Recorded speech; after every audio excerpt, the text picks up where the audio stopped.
Thank you for joining us in Business Now. The Central Bank of Nigeria says it has reported a significant increase in foreign exchange inflow into the economy in February. The acting director of Corporate Communications Department of the APS Bank, Mr. Hakamasidi, said this in a statement in Abuja. The acting director in a statement said the upsurge in Forex inflow was recorded with marked increments in remittance payments by Nigerians overseas and purchase of Naira assets by foreign portfolio investors. According to her, the APS Bank's data indicate that overseas remittances rose to $1.3 billion in February, more than 4 times the $300 million received in January, while foreign investors purchased more than $1 billion of Nigerian assets last month, with total portfolio flows of at least $2.3 billion recorded thus far in 2024 compared to $3.9 billion seen in total of last year.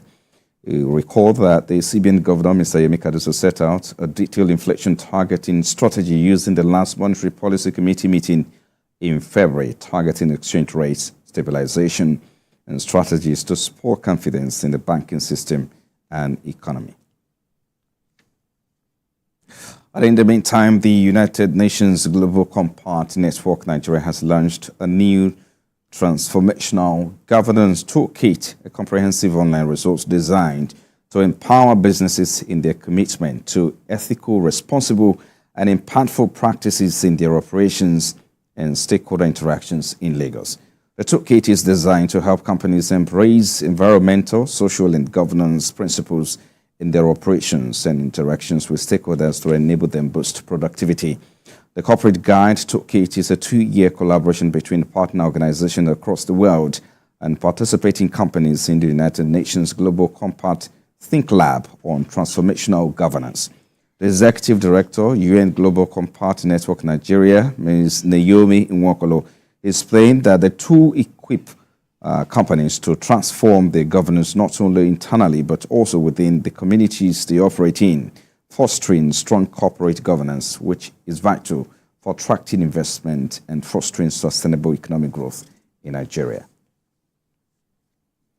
Elsewhere, the Lagos State Ministry of Wealth Creation and Employment says it is to train and empower more than 10,000 youth and women in employability on our entrepreneurship skills on Empower Lagos initiative, which will be unveiled soon.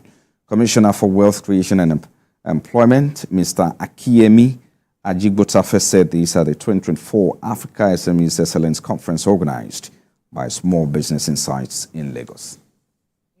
And in a strategic move towards fostering economic growth and entrepreneurship across Nigeria, business leaders, industry players, government officials are here to explore ways to empower and train young entrepreneurs and owners of small and medium-sized enterprises with new knowledge to better position their businesses. Let's sustain the applause. Thank you very much. Represented by the Director Partnership, Ministry of Wealth, Creation and Employment, Lagos State, Mrs. Olayinka Oyebagbo says the state government is initiating a new program to support small businesses. One initiative that has come up with, that the ministry has come up with this year, it is called Empower Lagos. And inside this Empower Lagos, it is basically what we do in the ministry, but now it's in a structured form. In the next 2 years, we want to target 10,000 beneficiaries. The best and the greatest tool any business person would have is your mind. Your ability to be able to envision the future will determine the actions you're going to take. If you do not have the right mindset, you will not be able to take on the future and win the constant battle for survival, desire to thrive and expand. Speakers say there is a need for a change of mindset.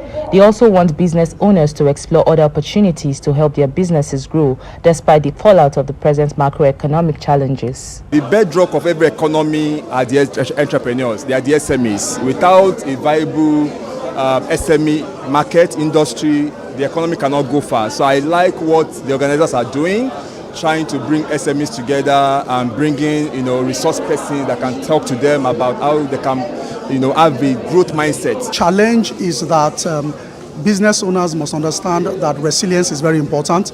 There will be challenges along the way. If we get our bearings right, we can get our work right. Programs that motivate entrepreneurs, because so many of us, because of what is happening in the country, our morale is going down. But with what we had today, we will surely, those who have to bounce back. The conference is with the theme Own Your Future, Mindset for Success in Business. It provided an avenue for these entrepreneurs to be mentored, to network, and share ideas on new innovations in the tech ecosystem for better productivity. Let's take a look at the global stock trading now. Asian stocks rose to a 7-month peak today and eyed their firmest week in more than 2 months as investors cheered the prospect of an imminent rate easing cycle led by major central banks, keeping the dollar and the treasury yields under pressure. Japan remained an outlier as expectations mount that the Bank of Japan could finally exit negative interest rates this month. MSCI's Broadex Index of Asia Pacific shares outside Japan tab, that's about 538.47 point in early Asia trade, a strongest level since August. It was last 1.15% higher and was eyeing a weekly gain of about 2%. Euro Stoxx 50 futures rose by 0.16%, while FTSE futures tagged on 0.09%. S&P 500 futures gained about 0.02%, while Nasdaq futures fell by 0.17%. And now President Joe Biden is fighting